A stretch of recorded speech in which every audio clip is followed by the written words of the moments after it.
So for those of you who aren't familiar with the project, what I thought might be the best place to start is with what it is, what we do. Um, so we're our research project. We're based in the School of Computer Science and Statistics here at Trinity College. And our core aims are to increase and improve parental involvement and also along the way to promote greater diversity in computing education. And we do that by providing STEM opportunities for families with primary age children. And we've been doing that particularly in rural communities. So what we've done is we've created a model for families to learn about computing together, so as families. And we've also developed and we support a nationwide network of self-sustaining family coding clubs. And the key thing about these clubs is they are run by families. So that's what we are. And I thought it might be useful today to tell you the story of how we've gone about doing this. And I also want to talk to you along the way about why we've done this and also what impact it's having on children and families and communities across Ireland. So I hope that's interesting in itself. But I also think that our experiences along the way and the lessons that we've learned, and there've been many, might be useful to anyone who's interested in research with and for communities. So I'm going to start at the beginning. Like a lot of stories, it started small. It started around a kitchen table in North Dublin. So a group of friends started to regularly gather with their children to tinker with technology for fun Sunday afternoon.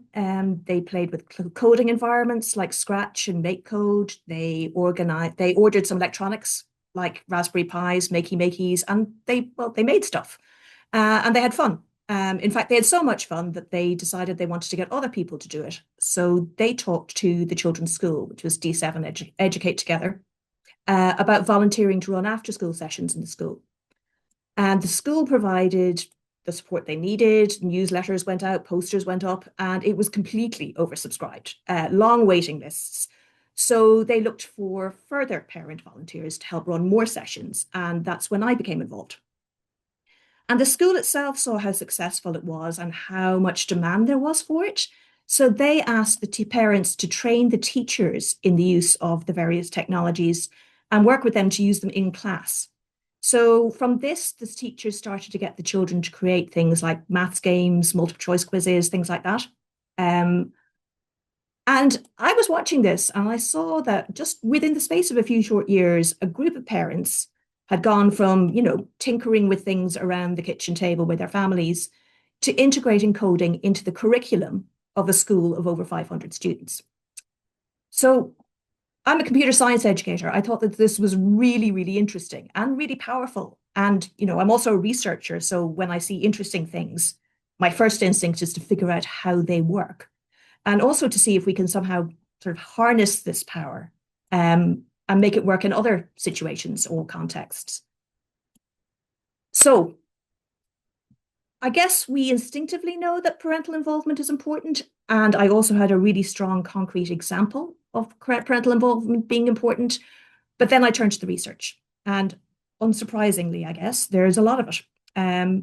So to begin with, I'm going to talk very briefly, hopefully, about parental involvement and why it's important. It's very hard to be brief.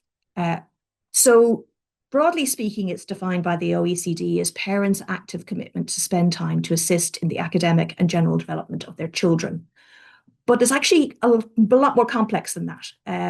There's home-based parental involvement, there's school-based parental involvement, there's formal, there's informal. Obviously, there are all sorts of confounding variables, so things like education, economic variables, gender, class, and so on. However, despite all this complexity, findings consistently show that parental involvement improves outcomes. And it improves both cognitive and non-cognitive outcomes. So in other words, not just academic results, but also things like behavior, school attendance, homework completion, you name it. Parental involvement is a good thing. It's pretty simple. The other thing about parents is they are a huge influence on children's subject and career choices. So if the parents are on board, they have a huge influence on getting the children on board.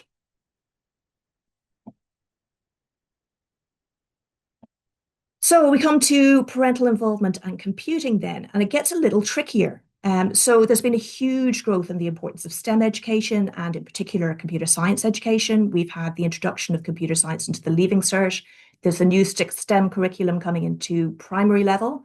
So obviously there's a big opportunity here for parents to help. However, unlike, let's say, maths or reading, where parents are quite comfortable helping their kids, let's say, with their homework, um, most parents have no experience at all with computer science. They didn't study it in school. They don't know about it. As one of our parents said this, there, I thought it was just a bunch of letters and numbers on the screen. So they really struggle, in other words. We did a survey with the National Parents Council where became very clear that parents want to help, they want to be involved. 95% of them thought that children should have the chance to learn about computing in primary school. 77% said that they wanted to spend time with their child when they're learning about it, but only 15% do it because they don't know how. So the question that we had then is how can we support those people who want to undertake this role, but they don't have confidence in their skills or their knowledge? So we wanted to look at what form this support should take. That was the first thing we wanted to investigate. And then, of course, it's one thing having the support, but how do we make sure that the families can access it? And particularly, how do we reach those families that don't normally engage? So with parental involvement, one of the things about it is normally it's the families that need it most that never access it. So it's probably a good idea to tell you how we did it at this stage. So what we did is we used what's known as a design-based research approach. And what that means is straight away we got involved with the practitioners and the stakeholders, and we involved them in the research. So we go through cycles of analyzing problems, developing solutions, and then testing them in real world contexts. So we do multiple cycles of testing across different contexts with different people. And out of that, we have ended up with things like our workshops, activity models, and so on. So I'm going to look first of all at the first question that we have. So this is what kind of support we should be giving parents. And this is the cycles 1 and 2 where we developed workshop and program development. So as I said, we did a large survey with parents in the beginning. Over 1,000 answered the survey. And what that revealed to us was that there were 4 things that really impacted whether parents got involved in in computer science with their children. And they were confidence, experience, if they used computers for creative things rather than just consumption as such, and availability. So availability being hardware, broadband, and all of those kinds of things. And out of those, funnily enough, we might have expected experience to be the key issue, but it wasn't. It's confidence. Confidence is the biggest and strongest predictor. So our proposed solutions included a bunch of design principles and workshops and programs that would target these particular factors, particularly confidence. And once we came up with the designs for these, we did a bunch of what we call a design experiment. So these are basically pilots across multiple contexts. And then we repeated, and we're still repeating, and we still try and improve all the time. So what we've come up with is the OurKidsCode model. So this targets families with children in primary school age children, so generally 5 to 13. There's a bunch of theoretical foundation here. So we're basically use social constructivist principles, and that really is about learning happening in, or I suppose learning being, sorry. So happening through social and cultural processes, basically. So social interaction being crucial to learning outcomes. And things that come under that include the idea of a learning community. This funds of knowledge approach is about parents and, learners in general, coming in with their own competence and with their own existing knowledge, and that we should use this. And also constructionism, which is very powerful already in computer science education. And this is the idea about learning through creating. So we have a bunch of design principles, which are tried and tested. So the key ones being that our workshops are collaborative, both within families, but also between families. So we bring families together. Other things that are really important are the fact that we use computers as creative tools. We do a lot of crafting and making. There's lots of stickers and glitter involved, as well as computers. And also that we try and encourage further activity, sustained activity.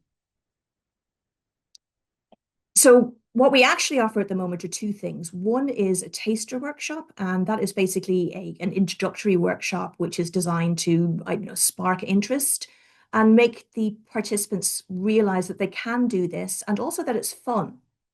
And then we also have what we call the Starter Club program, and that's a 4-part program. And what we do during the 4-part program is we gradually transfer ownership of the learning to the families. In other words, we start off really heavily facilitating it and guiding them, but by week 4, the families have pretty much taken over and they're doing their own thing. And the idea behind that is we hope that they continue to meet by themselves as a family-led coding club at the end of the 4 weeks. So the best way to show you what this looks like actually isn't me talking, it's showing you the families in action. So I'm just going to show you a video.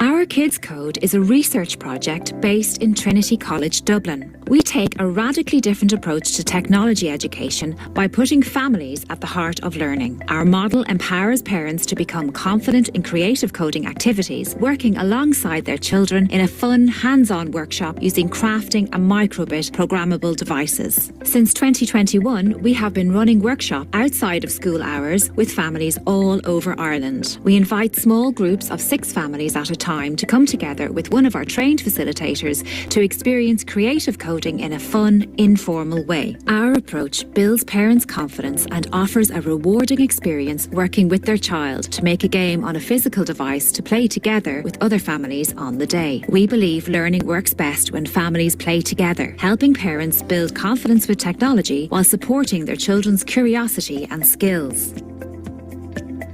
The Our Kids Code model aims to build confidence in parents. Our trained facilitators guide families through fun, hands-on workshops, and as confidence grows, this demonstrates to parents that they have the capability with technology. As this grows, we invite the families to try out running their own meetups and support them as they decide whether to take over from their facilitator and continue as a new club. We have delivered workshops mainly in rural community centres and libraries. Many of the families continue to meet, forming their own family coding club. Our purpose is simple: to increase parental involvement in children's STEAM education, building confidence and expanding future opportunities for every child.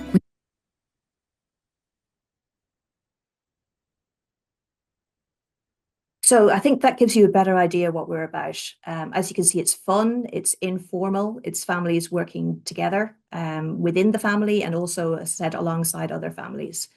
And we've got great reactions. So after every workshop, we get the families to fill in a quick reaction form. So these are the results of over 3,000 of them. And as you can see, the families are having fun, they're joining in, they're understanding, their confidence is high, and very importantly for us, they want to do more.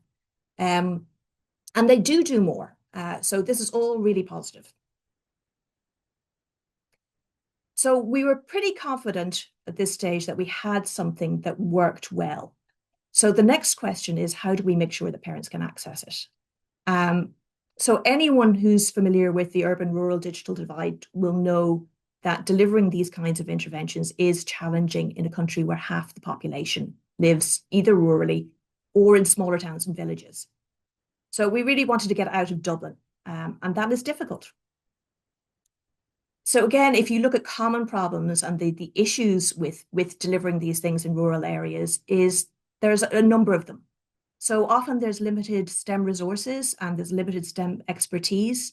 So maybe in the cities, there's some dedicated science learning spaces, there's museums, there's usually a lot more availability of after-school programs, science clubs, and so on.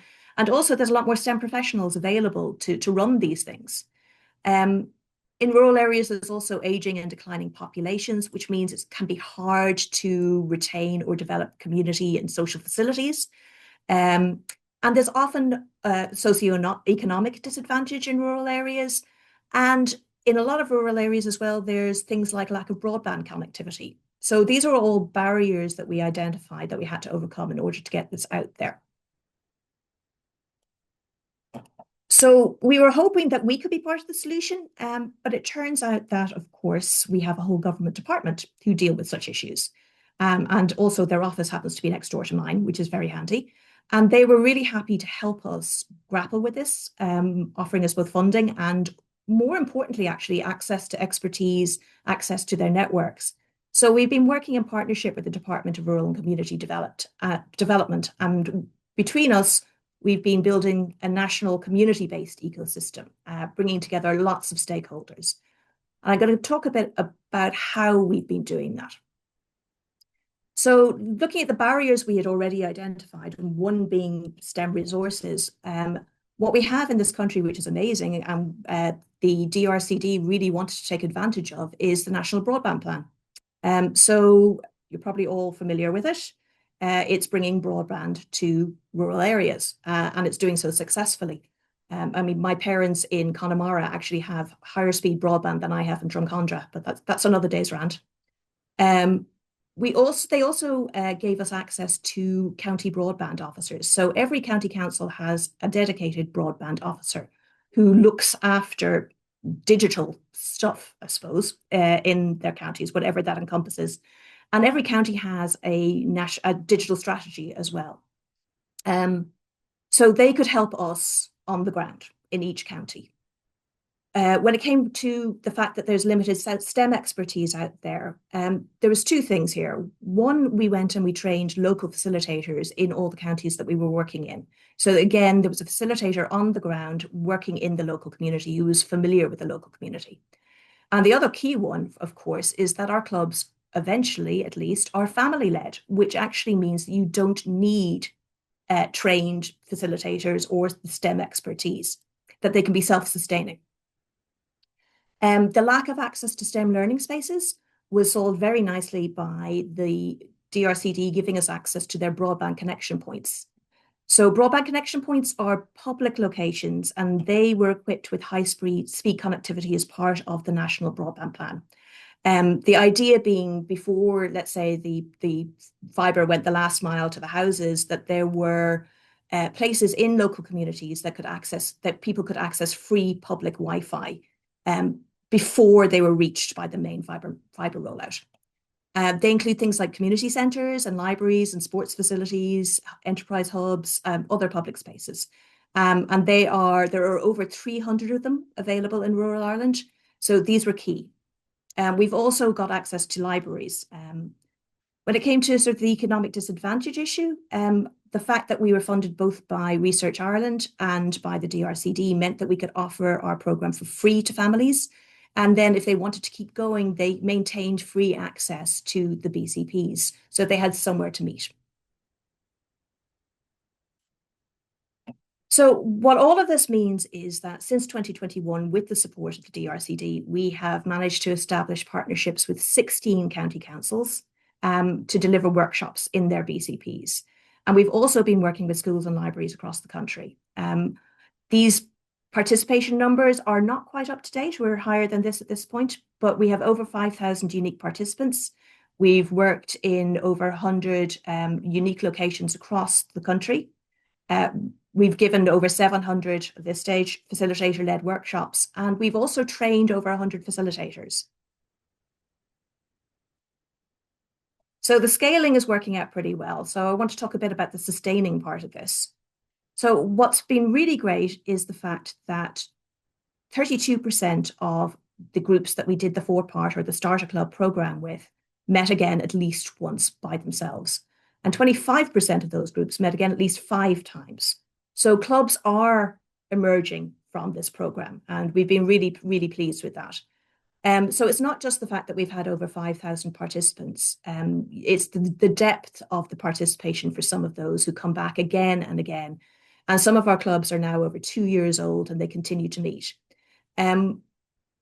There has been increasing levels of family-led activity as we've gone on as well. So the orange here is facilitator-run clubs, and the blue is family-run clubs. And as you can see, that they've been increasing as well.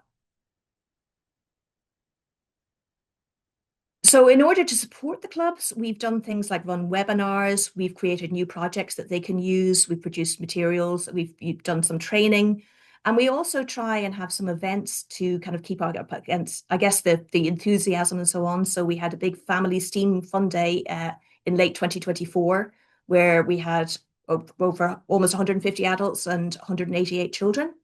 And then one of the most impactful things that we've done has been a partnership with Microsoft Dreamspace.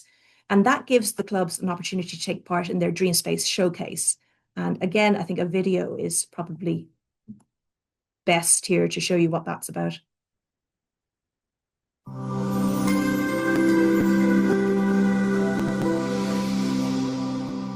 Hey everyone, it's Michael from the Microsoft Ireland Dreamspace team. And hi, I'm Tejasvi from OurKidsCode. And today, we are here to invite every OurKidsCode club to join the free Dreamspace showcase that happens on summer 2026 at Microsoft Office in Dublin. The showcase is a celebration of the amazing innovation from schools and clubs from across the island, in which they build solutions to real-world problems using microbits, cardboard, Lego, and a little bit of everything. Many of these projects are made keeping in mind UN's Sustainable Development Goals, whether it be clean energy, climate action, accessibility, or sustainable community. And the best part of all, it's created by people like you who care about their communities, have lots of creativity, and have little to no coding experience. Many of OurKidsCode Club participated, and you might be where they were last year. So let's hear from them directly.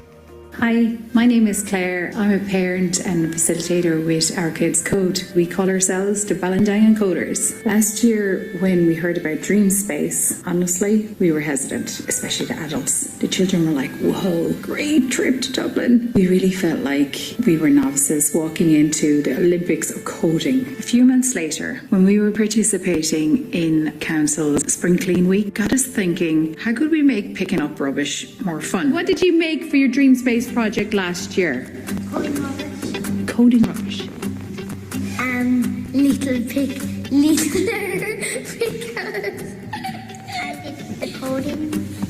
We did research together. Using the microbit, we coded a counter and aligned it with the Sustainable Development Goal number 12, which is responsible production and consumption. We coded our microbit. For every 15 pieces of rubbish picked up, it would flash a smiley face and play a tune, and the person would get a reward. We call this coding rubbish. Two families and I travelled to Dublin to this showcase in one Microsoft place. And would you believe it? We won Most Creative Project in the club category. Just so proud of our club. The Dreamspace project was really interesting for parents and for children. Fun, educational and a social perspective. It was really, really great. What do you think of Dreamspace Showcase? So whether Okay, I think that illustrates really nicely a number of things, how community-based this is. Also the fact that the kids tend to be much more confident than the parents, and the parents really surprise themselves when they get stuck into this kind of stuff. Just wanted to talk a little bit about the impact of this. So these are after 6 months, these figures.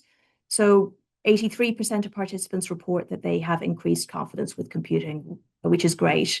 They also talk to other people about the program. And 64 of them say that they engaged in follow-up computing activities. 98% want to do more. And also 25% talk about academic and career influence here, so that they have talked about computing as a subject choice or career option with their child. And considering these children are primary school age children, I think that's pretty high.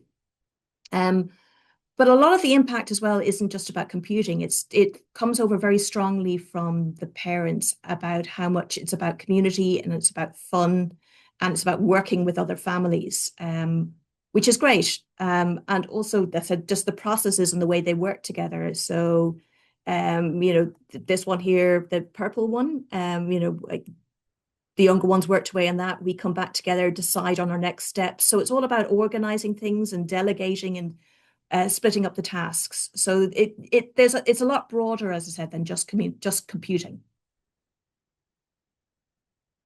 So building on this, we have a new initiative underway at the moment called our STEAM Team Initiative in County Meath, where we're looking at bringing this into schools.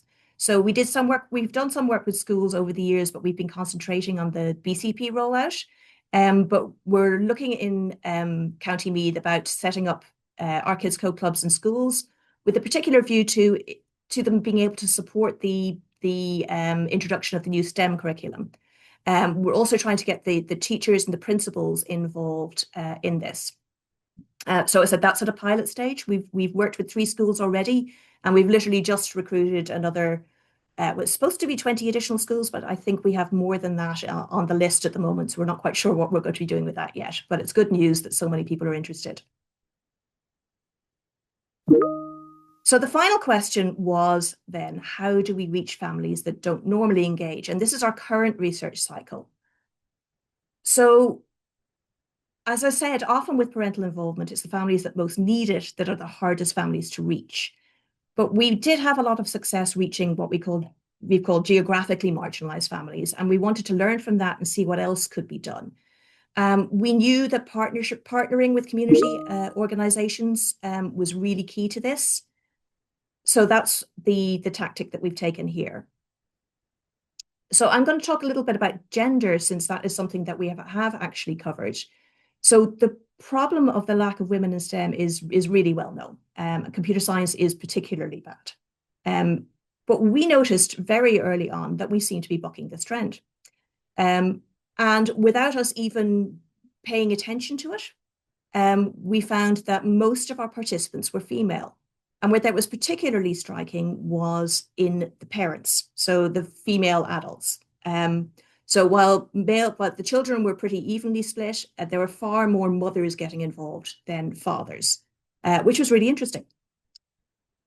So we decided we needed to do a sort of a deeper dive on this, and with the support of Google's Breaking Barriers funding, we looked at 70 families from 13 schools, and they participated in the Starter Club program, the 4-part program, and we collected data from them and from facilitators and school principals.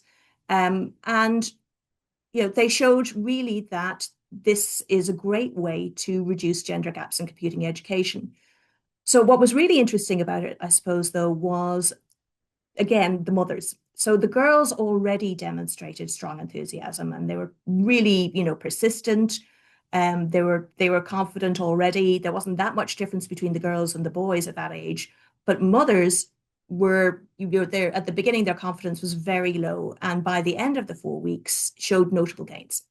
The other thing that was really observed was, in the beginning, the girls and the mothers tended to do the more, I suppose, traditionally female roles of making and crafting and coloring and all of that kind of stuff. But over the 4 weeks, that decreased, and they started to take over the more, I suppose, technical tasks, until by the end of the 4 weeks, they were pretty much 50-50.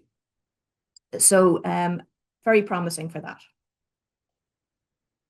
So the other things that we're doing in this research cycle is that we are working with Ukrainian refugee families in County Clare.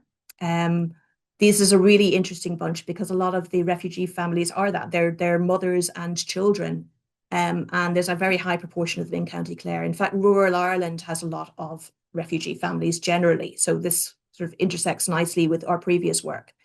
So we've done a pilot with them, and it's been very successful. This is the group there, the picture. And they have continued to meet.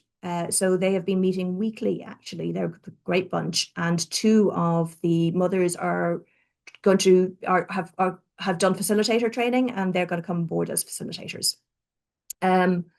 We're also working with refugees and asylum seekers in IPAS centres. So these are what used to be called direct provision centres. We're working with NASC and Cork to bring OurKidsCode there. We're working with socioeconomically disadvantaged families with the South Dublin County Partnership. And we also are working with families with blind and visually impaired children with a project called Vision Code, and FEAC, who are the representatives for families with blind and visually impaired children. And we have a pilot actually happening this Saturday, our first one with that group. So as I said, underway and results to be published. So that's what we've done or to date and are doing. And I wanted to just finish with some, I guess, some lessons that we've learned along the way that other people might find useful. So the first one is policy. So it's not what inspired us, but we did discover early on that what we were doing ticked a huge amount of policy boxes. Now, a lot of these policy documents can be quite high level and can be quite, I suppose, aspirational in tone. But then what we do helps government and helps organizations put this into practice. So as I said, we tick a lot of boxes. And what this has done is it's really helped us with both funding and access. So, for example, the libraries have a digital strategy. They have to do a certain amount of things, and we can do that for them. So we get access to libraries. So that's one thing that has been very useful. And this is a no-brainer, but the importance of research, it's obviously a good thing in that, we're happy that what we're doing is working. It also means we can constantly monitor and improve it, and that's what we're doing. But as well as that, it also gives all the people that we work with so much more confidence and belief in us. So we can say, look, we have the evidence here. And more than that, we involve all of our participators and all our stakeholders in that research. So families help us administer the surveys, facilitators write reports, and then they see that the research they do has an impact on what we do, and it makes them feel way more invested and much more engaged in the project. And this has probably come out already. I mean, this set of logos is only a subset of the people that we work with. And both of the previous things lead into this, the policy and the sorry. But we couldn't do what we do without all these other people and all these other organizations. So we're a small team, but even if we weren't, even if we had a large team, working with the people who are experts in their areas already is the thing to do. There's no point in reinventing the wheel.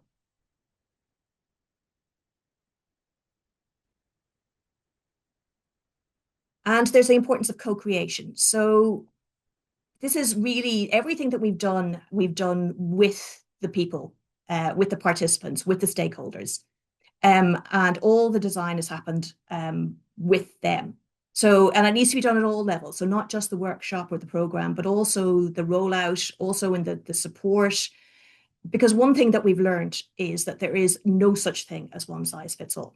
So for example, I think that when we started the rollout, we thought what we'd do is we'd pilot it in maybe 1 or 2 counties, and we'd come up with a model. We'd write a report, and then we would bring it to the nation. This did not happen because it turns out that every county is different, and every broadband officer is different, and every digital strategy is different. So really, it's all about relationship building and figuring out what's needed on a very, very local level in collaboration with the people who are there.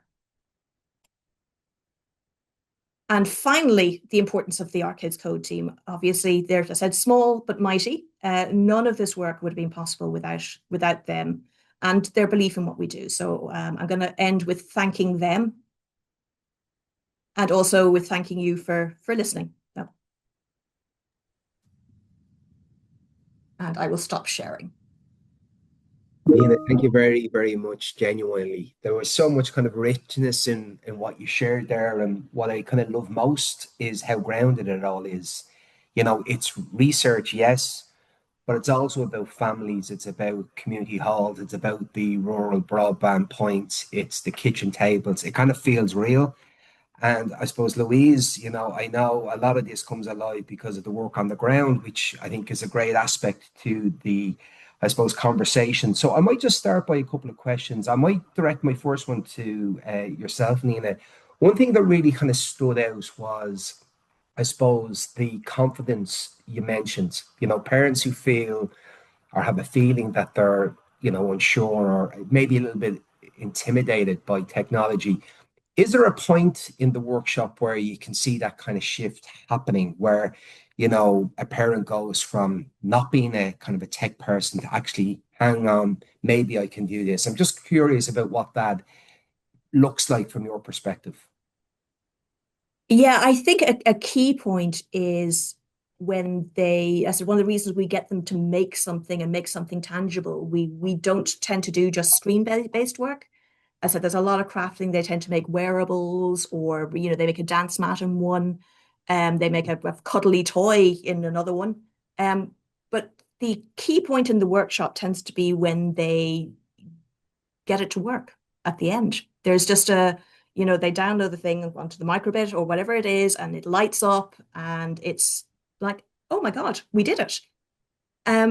So we've actually designed it very carefully so that it's challenging, but it's doable. So we don't want it to be easy because there isn't the same satisfaction if it's easy. But it has to be doable, and they have to actually, they all get there in the end. They get it and it works, and it's fun. And I said computer science has has a bad reputation. The parents tend to think it's boring and hard. I'm a computer scientist, I'm allowed to say that. So what we want to show them is that it's fun, or can be fun, at least it's creative, and that it's doable. And I think that, as I said, when the thing, it all comes together and it's like, look what we made. And we also build in a time at the end of the workshop where they share, and they, it might be that they play the game, or it might be just that they sort of do a show and tell, or whatever it is. So it works, and then they get to show everybody else that it works, and everybody else goes, wow, as well. And that's the moment, I think, where the confidence starts to bloom.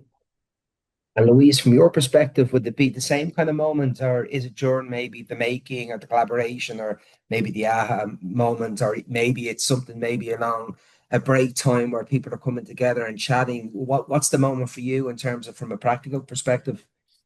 Yeah, I think one of the things that started to emerge fairly early on, once we were kind of rolling out through lots of community centres, that I was surprised by was how much of the free text boxes in the reaction forms, people mentioned loving how social the workshops were. So the fun, the informalness of it, the social piece, people bringing snacks. There's one club in particular that we were not sure whether it was a STEM club actually or a baking club in the end, because, people were really enjoying that part of it, the social, the meetup, the gathering.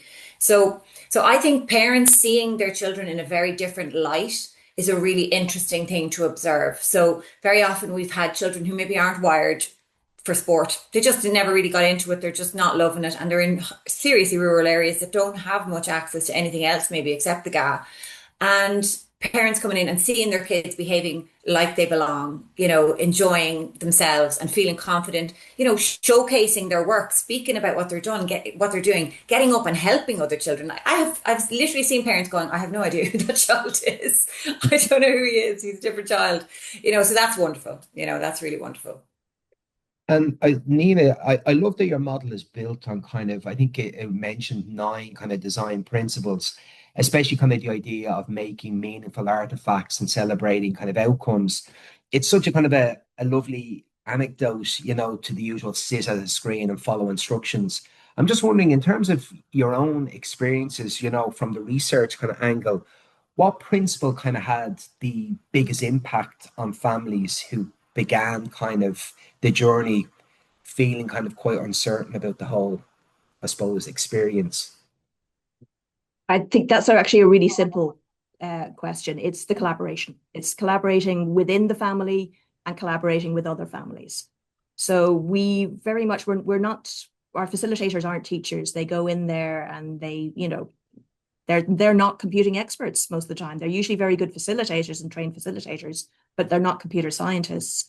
And it's a case of, I don't know, you guys figure it out. And getting the families to work together on things. We make sure that they all have roles, so nobody can stand back or scroll on their phone. And also then if we tell families that if they get stuck, the first people they should ask is another family, not us. So the families help each other. And we've been surprised, as Louisa said, how much the children do this, that we have, children turn into amazing little helpers. And they go around and they help people finish things. If any family's struggling, they help each other. And that has been, I think the if we work together, we can do this, and it's fun, is really at the center of this. Hmm. And just wondering, in terms of, I suppose, those principles, is there one in particular that you found that helps to kind of unlock confidence or the creativity within the sessions? I think that making of something, so Yeah. so again we make sure there's always some kind of craft element. It also means that if somebody isn't really into the coding, or sometimes we get very little ones as well in the room who may not be able for it, that there's always something for them to do. Um, but as I said, the making of it, the making it work, making sure it's doable, and also the sharing of it, that sort of sharing segment that we have at the end of every workshop, really helps that. What I found interesting from the presentation was the rural data was quite an eye opener, in terms of everything from, I suppose, the lack of maybe STEM spaces. But I suppose in terms of that, is there something that kind of shows, or in terms of, I suppose, everything that really surprised you, particularly when you moved out into the rural community? Was there something that kind of that the data didn't necessarily actually show that you were surprised by? Yeah, one of the things that surprised us was we thought that, I guess, instinctively again, that recruitment might be difficult because, these are rural areas. Mm. It turns out that actually both recruitment and attendance were better in rural areas. And when we kind of dug into it a bit and asked people about it and so on, what it was there wasn't that much else available. So what we found was when we did workshops in maybe some of the bigger towns and so on, that people would sign up and not show up. That's one of the problems with doing free stuff. Or that we would struggle a little bit more to get families to sign up. Whereas in rural areas, we've never had a problem recruiting. So I said that thought that was interesting. And Louise, just from your perspective in terms of rollout, traveling, meeting families, I suppose meeting, certain partners like councils, etc. Is there anything that you thought, wow, this is why this really matters in terms of those different engagements and interactions that you've had with different stakeholders? Was there anything that you kind of felt, wow, this is kind of making a difference, or this is, I suppose, this initiative really is adding value? Yeah, I think that, there's so many different layers to national and local government that have within their mandate to make sure no one gets left behind. Mm. However that gets framed, that is a core value of how our national development plan is structured. So I think once you, as Nina alluded to on one of the slides there, I think once you pick into the strategies, both at a national and a local level, you can find the alignment very easily. And then I found that it was really, to be honest, it was a translation role almost. It was for me to take what I already knew we had, which was all languaged in, Trinity and research and all of that, and just to translate that, through to, okay, how can I map this to the policy, to what matters, to what means something in each of the counties?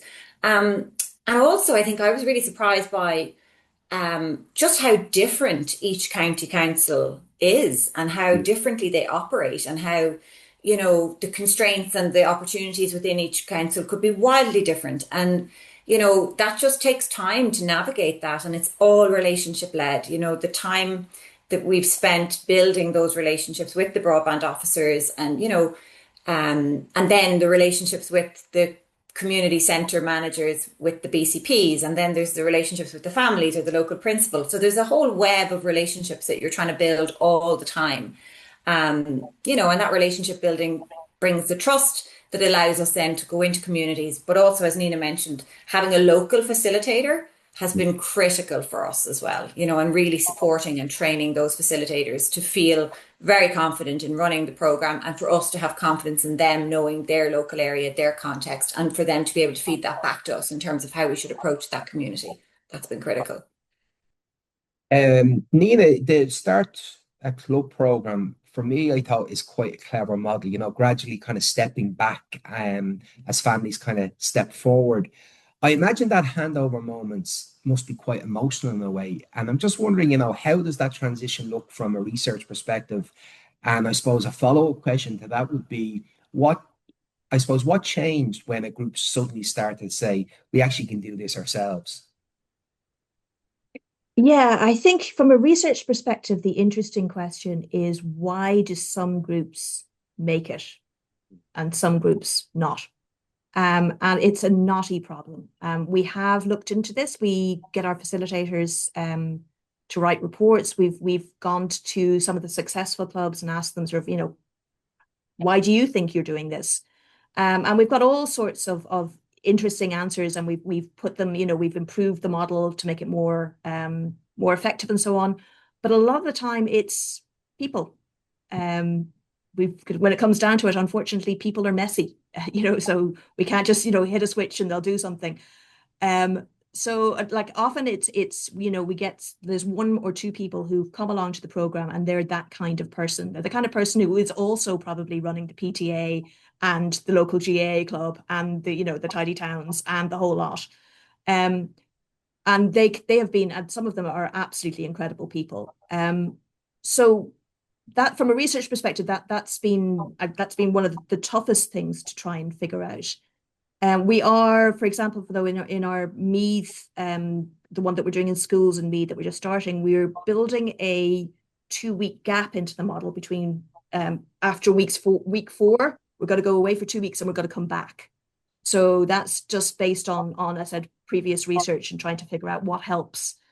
So little bit of extra support at that level, and we'll assess to see if that makes a difference. And yeah, it's fabulous when they get going. I mean, some of the clubs, as I said, have been going for 2 years. You've saw some of the video and the pictures there. They're doing great things. I mean, some of our parents have been on amazing journeys. They've become facilitators themselves. Some of them, one of them, Claire, there actually, who you saw, is helping us support our new clubs. So yeah, it's been a journey. Brilliant. And Louise, just from your perspective, how do families react when it becomes their club, essentially, just from your perspective? Yeah, so I have to be really honest, like we did not expect the clubs to keep going. We thought, right, we'll give them this wonderful experience and then we'll just see what happens. I mean, that was the model as it was developed, we hoped that, it would work and that the families will keep going.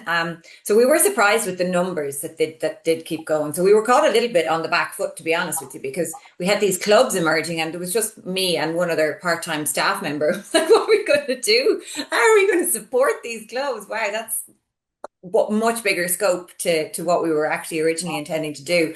So I mean, what we've seen is, clubs developing their own identity. They give themselves names. We've got Bective Future Coders. We've got Rossmore Scratchers. There's a club up in Roscommon called the Run of Coders. They have put a float, I kid you not, like an actual massive float on the back of a truck in the St. Patrick's Day parade twice. So it's wild, the type of stuff that these clubs come up with. And, we couldn't have owned that, or corralled it or shaped it. Like that literally organically happened by itself. So we can't claim to have done, a huge amount in those areas where that we could say, well, that was directly because of us. It was really because of the parents on the ground. It was because of the community support. It was because of the county council support, and if there's that community support around the local activity, wow, the stuff we've seen has been amazing. Some of the clubs have gone on and sought their own funding. Some of them won awards in the digital, the .ie awards. Like, yeah, they've been incredible. Amazing. Your equality and I suppose inclusion activity, it covers mothers, it covers, refugees, visually impaired children, socio-economical disadvantaged families, etc. I'm just wondering, across all that diversity, really, were there any kind of common needs or common patterns that kept emerging? Yeah, it's an interesting question. I mean, one of the things we're looking at in the research is actually the differences rather than the commonalities, because we want to see if we can, I suppose, tweak our model, or do we need to tweak our model for particular communities? And I said, a lot of this is in progress. We don't have the answers yet. But from what we've done so far, the design principles, the core principles seem to be holding up. Now, where we need to tweak is maybe more in the details of the classroom. So it might be extra language support or giving materials out in advance that we normally wouldn't give out. till we go in, or making the sessions shorter, or there's things like that. But the actual core model, I said so far anyway, seems to be holding up. The commonalities are common to all of our families in that parents do this because they want the best for their children, and that's across all communities. And that's really, really central. They want to see their children do well. The benefits to the parents we've seen have been huge, particularly the mothers, but that's not why they do it. That's sort of they kind of go in and they don't realize it's for them, but it is for them. But I said it can look slightly differently. There's actually a lot of research into parental involvement generally. I mean, some of the older research has been criticized for making judgments about different cultural groups about their levels of parental involvement, not realizing that maybe in the States, Latina parents or mothers are just as involved as white mothers, but it looks different. It just, it presents differently. So that's something that we have to be very aware of as well, just that our conceptions of what parental involvement looks like, they need to be broad. Yeah, I hope that answers your question. No, it does. No, it does. I'm conscious of time, but I do have one kind of final question for you.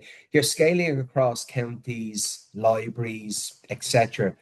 But sometimes with scale, it can actually, dilute the magic. And I'm just wondering, how do you protect the soul of the program in terms of the joy, the creativity, I suppose the sense of belonging as it grows as a program? And I'd love kind of your both perspectives on that, actually. Well, a lot of all those things that you're talking about don't actually come from us. They come from the kids, they come from the parents, they come from the communities. And because the program is very, it's very local, it's very community based, it's about the families that are in the room at the time. I think we'll be okay. I think it'll be interesting with the schools program that we're piloting. That might be more of a risk because you're in a different environment. But the two key things are that this is a family activity and that it doesn't become, a child's activity. It's a family activity. That's you have to bring your parent. And the other one is that it's informal and it's fun and there isn't a curriculum. There's no learning goals. You're not trying to, get to a certain level, all of those things. And as long as they stay in place, then I think we might be okay. Louise? Yeah, I was thinking, oh no, I'm not going to have a good answer for that now. Nina's going to take the good answer. But I managed to think of something.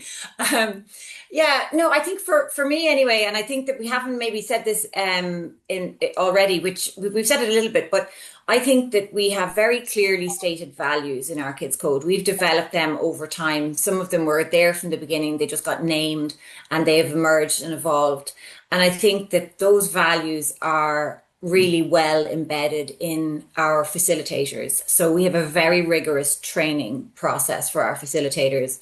Our colleague Mary, who joined the project, last year, just elevated our training to, a really, really high standard. So I believe that is what will continue. It's actually, conversely, what will allow the fun and the freedom and the soul and all of those loose, fun things to still be there is actually the rigor that's brought to how we train our facilitators, how we choose them, and then how we continue to support them. Yeah. Brilliant. Well, I think my final question for you both is, if anyone, parents or maybe one of the county councils, wants more information or to connect with you, what's the best method to do so? Well, we can get both of us are at contact@ourkidscode.ie, and our website is ourkidscode.ie. So that's probably the best way to get us. Okay, brilliant. Well, I have to say thank you both very much for an incredible presentation, quite inspiring, it has to be said. And I think at E3, should I say, we often talk about balanced solutions, but what it really means is it's about people, it's about community, and it's about looking at the systems that we take for granted, and to ask whether they're lifting everyone up or are they leaving anybody behind. And I think today's conversation, for me anyway, it reminded me that sometimes the most powerful innovations don't just happen in boardrooms or labs. They actually happen in kitchens or community halls. And I think in everyday moments where confidence, takes root, or it can actually quietly slip away. And I think that's why I think the work that you both are leading out on, I think it doesn't just change how children learn, it's changing how families connect, in my opinion, anyway. And it's changing, I suppose, what people believe is possible. So Nina, Louise, thank you so much for sharing your research, your insights, and also, has to be said, your passion today.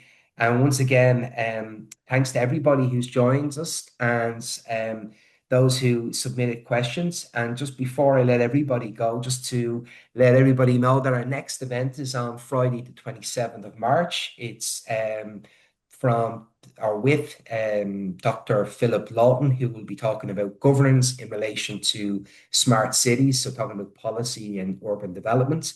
And we'd love to see you all there. So thank you all. Take care, stay curious, and thanks again for your time in terms of the conversation today. Thanks very much. Thanks, Mike. Thank you. Thank you.